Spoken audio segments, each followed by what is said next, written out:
bienvenue, c'est à vous. Bonjour, bonsoir, je ne sais pas si on doit dire bonjour ou bonsoir, on va dire encore bonjour, il n'est pas si tard que ça. Alors on va laisser quelques secondes pour s'installer, pour vous installer. On va donc parler, comme le disait Céline, de e-sport. On a titré Le Nouvel Eldorado. Le Nouvel Eldorado en effet, parce qu'un chiffre que j'ai trouvé en préparant cette séquence, 80% de croissance, c'est ce que prévoit la société d'études IDAT, une société qui fait référence à l'e-sport entre 2018 et 2019. Peu d'activités, on peut le dire, peuvent se vanter de telles perspectives. Alors après l'explosion des jeux vidéo qui représentent aujourd'hui le premier secteur dans les pratiques de loisirs et culturels, c'est donc la pratique compétitive de ces jeux, parce que le e-sport c'est ça, c'est la pratique compétitive de ces jeux qui est en pleine croissance, un boom que nous allons essayer de comprendre cet après-midi avec nos invités. Donc, Bertrand Amar, bonjour. Bonjour. Vous êtes fondateur et directeur de ES1, ES1 on dit ES1, c'est une chaîne française. ES1. La chaîne e-sport. Alors vous êtes une figure du journalisme, vous avez fait depuis des je vais dire presque des décennies, oui, vous suivez ce secteur. Voilà, vous êtes aussi directeur de beIN eSport et beIN eLeague One 1. Est-ce que vous pouvez nous faire un peu pas le pitch, mais nous raconter cette histoire que vous suivez, vous, depuis des années. Vous avez été un des premiers journalistes à vous intéresser à ce secteur. En 20 ans, ça a été quand même une explosion. L'histoire de l'e-sport ? Ben, elle est liée à l'histoire du jeu vidéo, puisqu'en gros, on estime que les jeux vidéo ont commencé commercialement au début des années 70, et depuis le départ, les gens se sont affrontés et est né ce qu'on n'appelait pas encore l'e-sport. Dans les années 80, il y avait déjà des compétitions aux États-Unis sur Atari, puis Nintendo qui a organisé ces grands championnats. Et en fait, tout s'est un petit peu structuré vraiment avec l'émergence de jeux en réseau sur PC, le phénomène de ce qu'on appelle les LAN parties, c'est-à-dire avant l'émergence des jeux connectés, les gens déplacer leur ordinateur et se retrouver dans des gymnases, dans les grandes salles, connecter physiquement les ordinateurs pour pouvoir jouer en réseau. Tout ça a explosé avec l'arrivée de l'Internet qui a permis aux gens de jouer en réseau sans brancher leurs ordinateurs. Et la vraie audience de l'e-sport a commencé à exploser assez récemment, tout ça pour dire que l'e-sport existe depuis longtemps, mais a commencé à exploser assez récemment avec, à partir de 2011, la naissance de la plateforme Twitch, qui est donc une plateforme de streaming qui permet de regarder des compétitions, des gens jouer, notamment des streamers comme Domingo. Et c'est ça qui a vraiment fait que l'audience de l'e-sport est sortie des salles dans lesquelles il fallait se rendre pour regarder des compétitions. Alors, quand on a grandi au XXe siècle, il y a longtemps, on a du mal à se rendre compte de la puissance. Par exemple, Twitch, c'est combien aujourd'hui de connexions, c'est combien de fidèles à ce type de plateforme? C'est hyper important. Les audiences sont en croissance permanente depuis la création de Twitch en 2011. C'est pas si Amazon a racheté 2-3 ans après la création de Twitch cette plateforme pour $1 milliard. Domingo saura plus le dire que moi, mais le nombre de connectés, c'est peut-être en France tous les soirs 200 000 personnes qui se connectent sur Twitch quotidiennement. Ouais. Ça varie un petit peu. Pour situer, là récemment, on a fait un événement pour lequel j'ai la tête rasée, un événement caritatif. On y reviendra, vous nous raconterez tout à l'heure. Mais en gros, il y avait au cumulé, à la fin de la soirée, 430 000 personnes en ligne sur les différents streams, quoi. Voilà, avec une audience francophone, et ça, à l'échelle de la planète, c'est des millions et des millions d'utilisateurs quotidiens sur cette plateforme qui ne regardent que du jeu vidéo. Et alors les médias, on a l'impression, parce que là vous nous parlez d'une plateforme, on voit bien que l'e-sport a grandi avec Internet, avec tout ce qui s'est développé en ligne, les services en ligne, et puis les médias historiques, les médias traditionnels, eux-mêmes se sont emparés du domaine avec une chaîne que vous connaissez bien, c'est donc la chaîne ES1.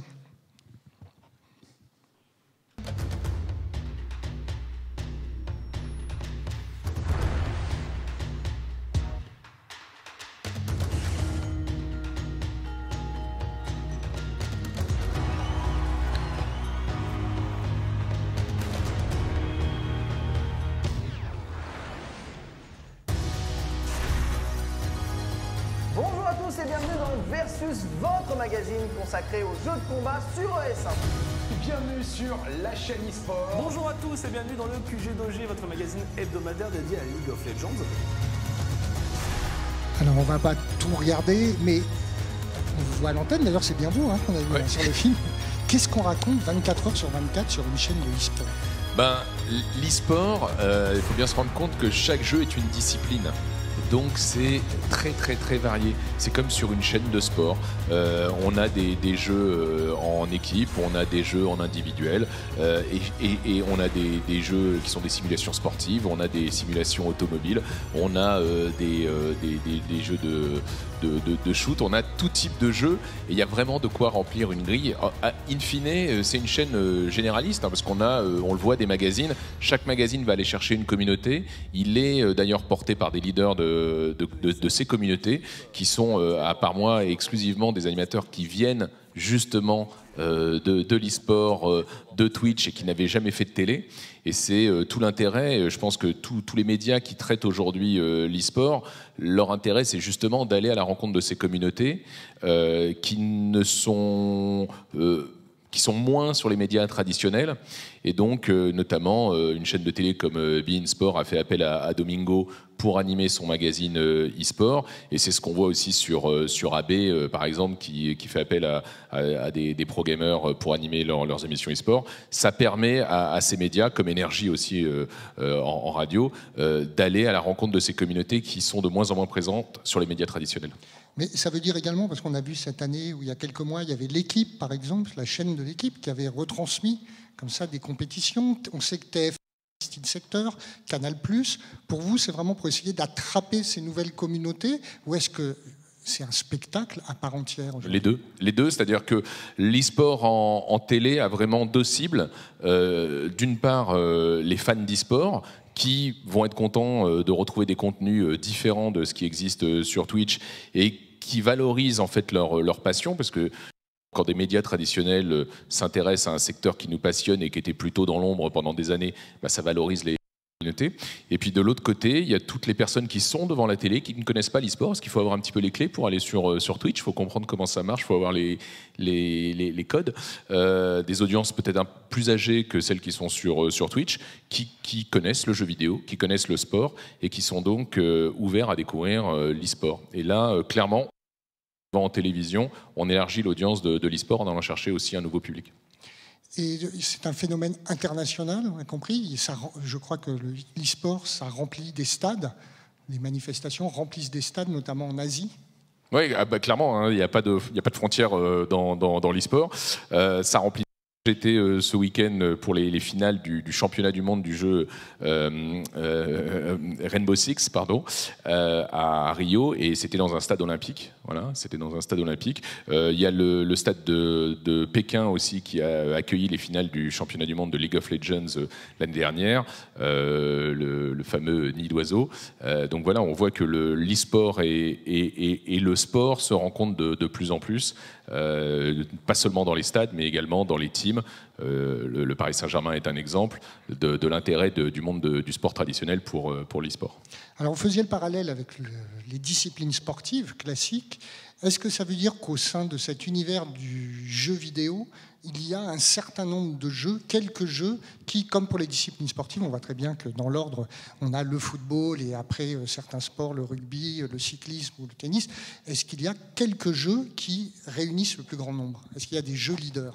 Alors, comme dans le sport, il y a des sports qui marchent mieux dans certains territoires ou certaines régions de la planète que d'autres. Par exemple, notre football marche moins bien aux États-Unis que leur football. Eh bien, dans l'e-sport, c'est la même chose. Il y a des territoires qui appartiennent plus à certains jeux. Je pense par exemple, League of Legends marche extrêmement bien Europe, là où en Chine, par exemple, ils vont beaucoup jouer à Dota 2, par exemple, qui est le jeu un petit peu concurrent.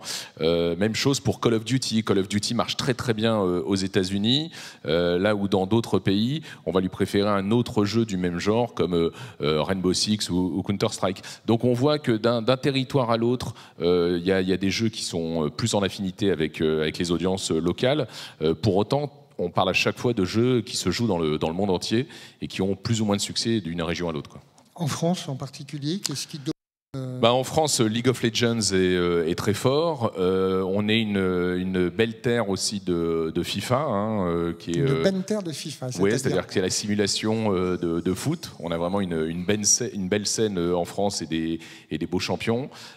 Voilà, mais la plupart des jeux marchent très bien en France. On est vraiment un vrai territoire d'e-sport depuis de très longues années, avec un vrai maillage du territoire et beaucoup d'événements partout en France depuis de très longues années, quoi. Alors Bernard Gassia, vous êtes directeur de la communication du CIC. Quand on m'a dit il y a le CIC qui est dessus, je me suis dit il y a un problème, il y a quelque chose. Est-ce que le CIC veut recruter des jeunes et donc se dit tiens on va prendre le filon de l'e-sport, ou est-ce que pourquoi vous aventurez sur ce terrain de l'e-sport? Une marque de banque, vous voulez recruter des jeunes, c'est ça? Alors déjà bonsoir. Bonsoir. Qu'est-ce qu'un banquier vient faire dans une galère pareille? En fait, la première chose, c'est que l'e-sport est un vrai phénomène de société, parce qu'aujourd'hui, le premier bien culturel vendu en France, c'est le jeu vidéo. Ne pas le voir, ne pas le percevoir quand on est un acteur économique, c'est une erreur. Donc être présent là où se passent des phénomènes de société importants, c'est absolument essentiel. Ensuite, pour le CIC, on est une banque qui a l'esprit d'entreprendre. On est banquier d'une PME sur 3 en France, c'est-à-dire des gens qui font travailler l'économie réelle vraiment au quotidien. Et il y a un truc qu'on a appris en faisant ce métier de banquier, c'est que si on n'était pas là où il y avait les mutations, si on n'accompagnait pas les nouveaux entrepreneurs quand il y avait des changements qui se passaient, on n'était pas là où se créait la richesse. Et donc, notre volonté, c'est d'être à cet endroit-là et d'accompagner l'esprit d'entreprendre. Notre volonté, c'est d'accompagner tous ceux qui ont l'énergie d'entreprendre de façon générale. Et puis, le troisième point, là je parle en communiquant, c'est de choisir un angle qui ne soit pas un phénomène de mode. Parce que non, notre objectif, ce n'est pas d'aller chercher les jeunes en faisant du jeunisme, en leur tenant un propos qui ferait jeune alors qu'on est une banque. Non, on a choisi un angle, et cet angle, c'est d'accompagner les entrepreneurs de l'e-sport. Et ce n'est qu'une brique d'une stratégie de communication globale. Aujourd'hui, on accompagne par exemple le mouvement pour les jeunes entrepreneurs et les étudiants entrepreneurs, qui sont des start-up. J'étais encore à Lyon l'autre jour où, au musée des Confluences, on avait organisé un appel à projet avec toute une série de start-up lyonnaises. Et ce dont on s'aperçoit finalement, on fait des campagnes de pub sur les étudiants entrepreneurs. Et c'est très étonnant quand on a regardé nos post-tests sur les études, sur la campagne de pub sur les étudiants entrepreneurs, il y a une acceptation de ce propos par les jeunes qui est absolument remarquable. Pourquoi ? Parce que c'est une réelle marque de considération qu'on a à leur égard, en considérant qu'ils peuvent créer de la richesse aujourd'hui, qu'ils peuvent être le moteur de leur propre vie. Et dans le c'est les joueurs qui sont ces jeunes entrepreneurs à qui vous vous adressez? Tout à fait. Alors dans le e-sport, ce sont les joueurs, des gens comme Domingo, alors comme Bertrand, qui sont effectivement ces entrepreneurs. On a fait un appel à projet. On a fait un appel à projet pour essayer de trouver des startups qui travaillaient dans l'e-sport. On va regarder le film si vous voulez. Oui, et puis on en parle après. Peut-être que c'est mieux, effectivement.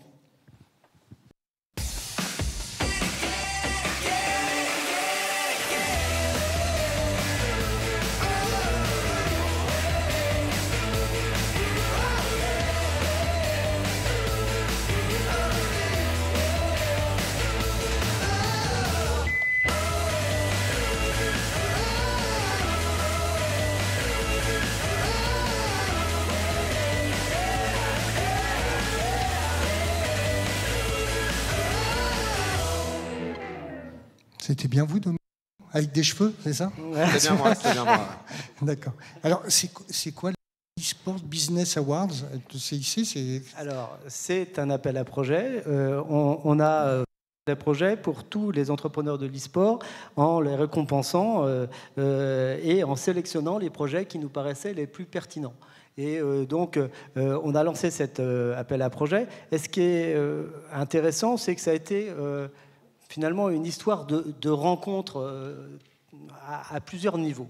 On a une rencontre formidable avec Webedia, avec l'agence avec qui on a travaillé, parce que Le problème aujourd'hui des communicants, au moment où il y a des audiences qui baissent, c'est de réussir à trouver des caisses de résonance pour se faire entendre autrement.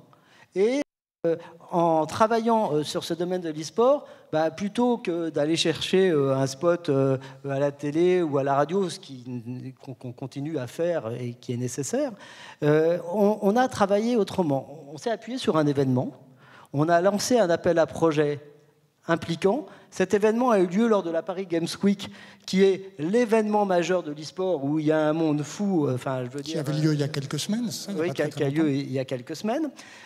On a parrainé l'émission de eSport Business, eSport Business de la chaîne de Bertrand, ES1, qui est une émission sur l'économie de l'e-sport, pour montrer qu'on essayait d'accompagner ce secteur sur l'économie. On s'est appuyé sur des ambassadeurs, Domingo, Kayane, qui n'est pas là aujourd'hui, Bertrand, parce qu'ils connaissent la communauté et ils nous ont beaucoup aidés. C'était intéressant dans cet appel à projet. On a mis des banquiers, puis on a mis des ambassadeurs. Alors, deux mondes qui se rencontrent de façon assez... C'était sympa, Bertrand. Oui, moi j'ai été surpris par le nombre de dossiers, c'est-à-dire qu'on voit qu'il y a énormément d'entrepreneurs qui créent des sociétés en rapport avec l'e-sport. Il y avait plus de 70 dossiers qui sont arrivés en quelques semaines, uniquement sur des projets de création d'entreprises ou de jeunes entreprises. Ça prouve bien que c'est un vrai secteur économique qui est en pleine explosion, quoi. Et donc il y aurait des banquiers sympas. On l'a retenu ? Non, mais surtout c'était des rencontres, parce que finalement, pour bien juger pour un banquier de la valeur d'un dossier, c'est très important de pouvoir écouter des gens qui au quotidien font ce métier-là et qui savent véritablement décoder ce qui peut être un projet porteur de ce qui est un projet qui peut l'être moins. Alors Bernard, on a très peu de temps. Oui, bien sûr. Vous avez retenu qui, pour finir, qui vous accompagnait à travers ces Business Awards ? Alors, on a sélectionné 3 sociétés. Si je résume, il y en a une qui s'appelle Kiklos. C'est un peu le Tinder du jeu vidéo. On veut trouver un partenaire. Comment on fait pour trouver ce partenaire facilement et pouvoir jouer ? Pour jouer, hein, c'est tout. Et plus si affinité, mais normalement pour jouer. Pour jouer, voilà. Il y en a une deuxième qui est une entreprise formidable qui s'appelle Handy Gamer. C'est-à-dire que vous savez qu'il y a beaucoup de handicapés qui jouent aux jeux vidéo et il leur faut un matériel particulier. Et il y a une société qui travaille à fabriquer ce type de matériel adapté aux besoins des handicapés. Et puis, le dernier projet qu'on a retenu, ça s'appelait Mon Club e-sport. Et en fait, c'est une salle de sport à Marseille. Et cette salle de sport a décidé, au-delà des sports classiques qu'elle promeut, d'avoir une dimension e-sport et de lier les deux autour de valeurs communes. Voilà. Merci. Fabien Allègre. Alors vous venez avec l'étiquette, bonsoir, vous avec une étiquette, le PSG. On se dit, qu'est-ce que le PSG fait là ? Vous êtes directeur de la diversification et donc vous êtes également le responsable de Paris Saint-Germain e-sport. C'est quoi ? C'est le club, là encore, le club de football qui essaie d'attraper des joueurs qui jouent sur un terrain virtuel en se disant qu'on va les amener sur le terrain réel. C'est quoi votre stratégie derrière ? Ouais, on peut le voir sous cet angle-là. Je vais juste prendre 2 petites minutes pour le resituer un peu dans un contexte où il y a un Paris Saint-Germain qui, encore une fois, est un très jeune club sur la scène européenne par rapport aux grands clubs. Nous n'avons pas été le premier des clubs de football à s'investir dans l'e-sport. Mais voilà, je voudrais juste vous donner un peu de background pour que vous compreniez bien le contexte en fait, du club. En 2011, il y a eu une reprise par notre actionnaire du club, donc un vrai changement, une vraie rupture. L'objectif, pour le faire très simple, c'est d'être Paris Saint-Germain à cette différence par rapport aux autres, c'est d'être l'unique club d'une grande capitale, désirée, notre ville de Paris. Alors après, on l'aime ou on l'aime pas, on parle pas aux supporters de foot, mais l'objectif, c'est d'être dans le sillage de la ville de Paris et surtout d'inscrire le Paris Saint-Germain comme club de football du XXIe siècle. Et je dis ça parce que la conséquence, c'est d'être demain, l'objectif, une marque globale, une marque mondiale, d'où notre stratégie e-sport qui en découle, avec une vision qui n'est pas uniquement locale, mais qui est véritablement internationale. Les valeurs de Paris, on les connaît, hein, c'est une ville qui est très riche d'archétypes universels. Et quand on creuse un peu dans cette universalité-là, il y a les valeurs, et une de nos valeurs sont l'innovation, qui est collée à l'ADN. Une fois, on a cette chance d'avoir Paris dans notre marque, d'avoir cette tour Eiffel comme emblème, qui des frontières du football parle à n'importe quel type de personne vivant n'importe où, ce que disait tout à l'heure Bertrand sur les différents jeux, les différentes performances. Je dirais que c'est exactement le même parallèle dans le sport, comme il l'a également dit. Si ce n'est qu'en plus, la similitude pour un club de foot, c'est que l'organisation d'une équipe e-sport multi-jeu, elle est calquée, on va dire, sur le même mode qu'une équipe sportive. Donc pour nous, il y avait un lien, direct avec notre organisation dans les différentes franchises de sport. Paris Saint-Germain, c'est le foot féminin, c'est le handball, c'est le judo, et avant le judo, il y a eu l'e-sport. Donc c'est retombé, j'irais, dans mon essai que j'ai la chance de un certain nombre d'années. Pourquoi ? Parce que c'est un exemple également de diversification du club qui s'inscrit encore une fois dans une vision 2020 Tokyo, qui s'inscrit demain avec le judo, peut-être participant avec notre Teddy Riner, qui s'inscrit dans 2024, Paris 2024. Vous voulez dire qu'il y aura des compétitions d'e-sport ? Pardon ? Vous voulez des compétitions d'e-sport aux Jeux Olympiques ? Sur le Japon, je pense que ça peut aboutir. En tous les cas, ils font tout pour. Et voilà, après, est-ce que c'est acté ou pas ? En tout cas, c'est une vraie volonté. Et si on démarre dès maintenant, je pense que 2024 sera quelques détails à régler, pas les moindres, mais voilà. Donc, resituer le contexte du club. Une marque forte à vocation de devenir globale, à devenir une marque lifestyle. Se servir de Paris et de ses valeurs. Après, on a cette chance aussi d'avoir une base de fans qui est véritablement internationale. Pour vous donner un chiffre, même s'il est colossal et on fait dire ce que l'on veut en termes de chiffres, aujourd'hui, ce qu'on appelle, nous, la potentielle fanbase du Paris Saint-Germain, c'est 308 millions de personnes dans le monde qui se déclarent, je dirais, non pas amis comme sur Facebook, mais globalement qui connaissent le Paris Saint-Germain. C'est un organisme à part qui juge ça, donc c'est notre base de potentiel. Et derrière, on a 60 millions sur les réseaux sociaux, ça c'est véritablement quantifiable, avec une très forte, je dirais, partie, un ancrage très fort à l'international, et qui s'explique aussi, d'où la stratégie qu'on a, si vous voulez en venir à ça, sur la partie développement à l'international. J'enchaîne ? Oui, allez-y. Se dire, on n'avance pas tout seul dans nos métiers divers au sein d'un club de foot, que ce soit le sponsoring, que ce soit l'hospitalité, que ce soit toute l'activité diversification qui couvre l'activité retail, les académies, toute cette partie-là. On essaye d'avancer en bloc. Et si sur une zone, on s'aperçoit qu'on a effectivement un potentiel de développement, on appuie nos efforts pour, je dirais, investir une ville, pas à l'échelle d'un pays comme la Chine par exemple, ce serait beaucoup trop prétentieux, se servir de Paris, se servir de nos assets boutiques, produits, de nos partenaires comme Nike en termes de distribution, de nos propres magasins qu'on développe, de concepts comme on a ouvert à Shanghai où vous avez un concept PSG Park dans lequel vous avez de la location de terrain, vous avez une petite aire réservée à FIFA essentiellement. Et donc voilà, donc on avance en groupe là-dessus pour avoir encore plus de puissance parce que on reste très humble. La route d'un point de vue sportif et ce qui est le Graal pour un club de foot, ça reste bien évidemment la Champions League. Et là, on ne maîtrise pas. Mais tout ce qu'on va pouvoir faire autour et surtout enchaîner avec des vrais dont on va peut-être parler sur nos choix qui ont été très fort dès le démarrage, c'est-à-dire nous n'allons pas dans l'e-sport uniquement sur FIFA puisque le raccourci est beaucoup trop facile. Et si notre président Nasser Al-Khelaifi a dit on appuie le bouton avec le concours de nos amis de Webedia et Marc de la Charrière, c'est une véritable volonté de se dire on croit en ce projet-là, on va pouvoir toucher également une audience qui est différente. Et comme on l'a fait sur les différentes verticales qu'on défend depuis très longtemps, et là on le revendique fort, on est le seul club à faire sur la mode, sur l'entertainment, sur la musique, c'est-à-dire tout ce qui est off the pitch, on se l'accapare, on se l'approprie, on est les seuls à le faire, on a cette légitimité, merci à Paris, à la ville, à ce qu'elle les représente, mais c'est vraiment dans une logique stratégique globale. Alors, on voudrait écouter Domingo maintenant. Vous êtes une des figures aujourd'hui. Vous êtes sur Twitch, vous avez pas mal de, comment on dit, d'abonnés sur YouTube. Vous avez 500 000 abonnés, je crois. Et vous êtes en radio, vous êtes sur les plateformes. Comment on devient une figure de l'e-sport? Ça, c'est une question que beaucoup de gens essayent de répondre, c'est pas facile.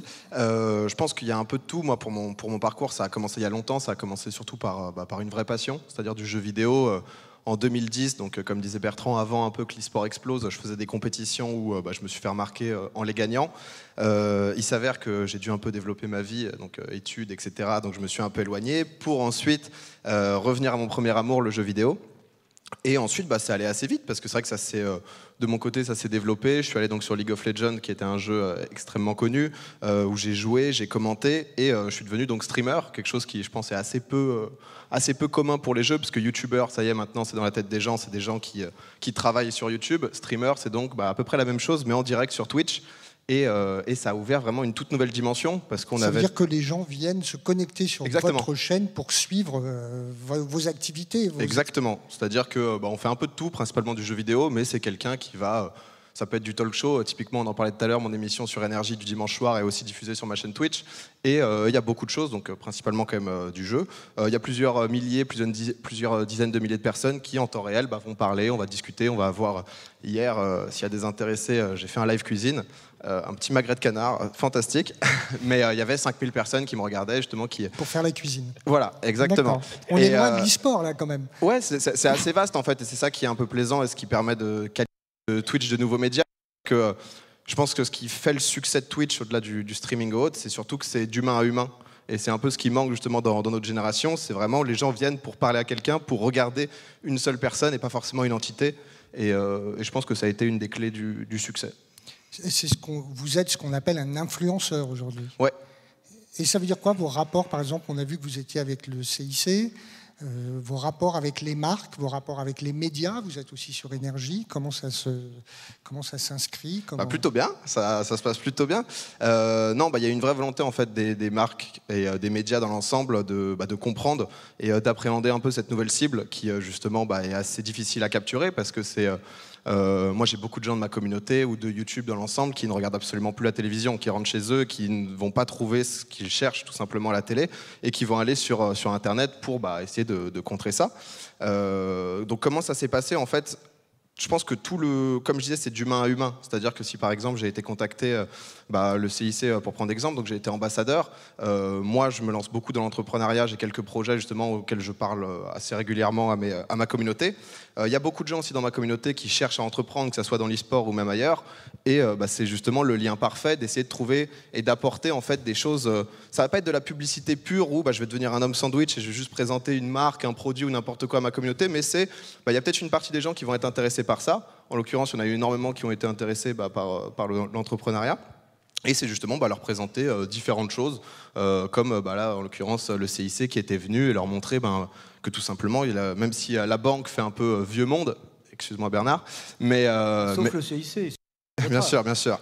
Mais voilà, il s'intéresse aussi à nous et à ce qu'on fait.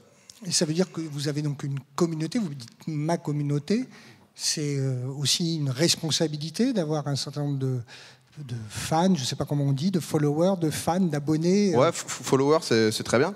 C'est vrai, forcément, y a beaucoup de gens qui nous suivent. Par rapport à ce qu'on disait justement, c'est que Twitch a connu beaucoup de diversification. L'an dernier, on a fait un événement entre streamers qui s'appelait le The Event pour justement la catastrophe d'Irma. Avec la Croix-Rouge, on était une trentaine de streamers à se réunir pour streamer à peu près 50 heures durant un week-end. On a réussi à lever durant les 50 heures 500 000 euros. Donc il y a même Emmanuel Macron qui a tweeté, etc. parce que c'était assez incroyable. Cette année, on s'est dit, si jamais on a réussi à faire 1 million d'euros, on se rase le crâne. Bon, on a fait 1 million d'euros. Et voilà, c'est ce qui se passe aussi. C'est-à-dire que notre communauté, c'est une responsabilité, mais c'est aussi une force. Et on peut montrer que la jeunesse et la génération Internet peut s'en servir à de bons profits. Ça fait 8 ans que vous êtes... C'est un point hyper important, c'est-à-dire qu'à la différence notamment des fans qu'on peut avoir nous sur nos plateformes de football, il y a un taux d'engagement sur l'e-sport au global, que ce soit par le modèle du jeu et autres, de financement de compétitions internationales comme sur Dota, où une grosse partie des gains qui font tourner dont les médias sont friands parce qu'on parle de millions de dollars gagnés en prize money à l'occasion de... Il faut savoir qu'une grosse partie de ce financement est fait par la communauté. Donc la course à l'engagement est un vrai challenge pour des marques endémiques ou non endémiques ou des IP comme les nôtres. Et je dirais que l'e-sport est une très belle illustration d'engagement aussi sur cette partie-là. Voilà. On a une personne ici qui est l'arbitre du jeu. Elle s'appelle Céline Aslo, elle est là. Et quand elle rentre sur le terrain, ça veut dire qu'il faut sortir. C'est le maître des horloges. Merci beaucoup. Merci à vous, Merci en tout beaucoup. cas. Merci beaucoup.